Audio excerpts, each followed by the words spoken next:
Happy Thanksgiving. Here's something I feel very thankful for.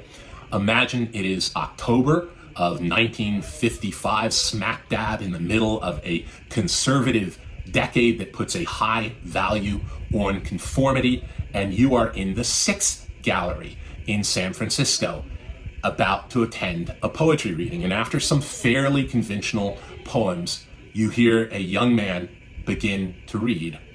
I saw the best minds of my generation destroyed by madness, starving, hysterical, naked, dragging themselves through the Negro streets at dawn, looking for an angry fix.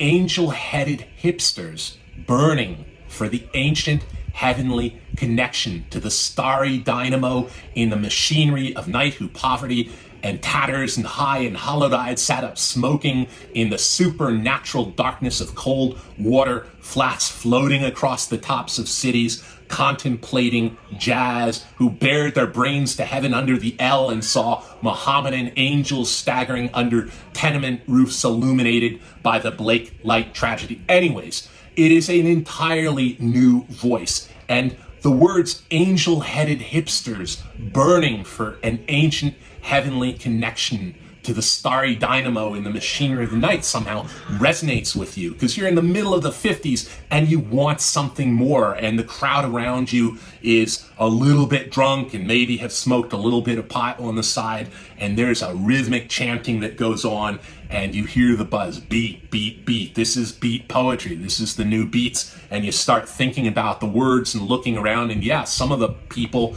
telling poems look a little bit beat down, and certainly they're attentive to the beat of the universe, the beat of jazz, the beat of the heartbeat. Certainly they're feeling that rhythm as part of their poetic soul. And so is that what they mean by beat? Is it beat down? Is it the beat of rhythm?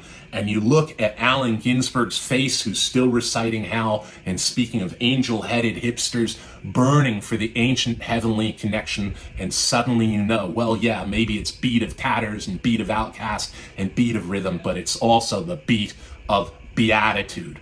So I saw Ginsberg 3 times in my life, and each time felt flooded by the warmth and charisma and tenderness and compassion and sensitivity of that man. And I'm about to do a major video on Howl, not just the poem, but the 1956 publication of Howl, the book by City Lights Book, which contains not only Howl, but the poem America and the poem A Supermarket in California and other treasures. But I just want to say on this Thanksgiving, thank you, Allen Ginsberg, for being such a voice of soul and love and beatitude, and ultimately creating beauty from ashes. Have a great Thanksgiving.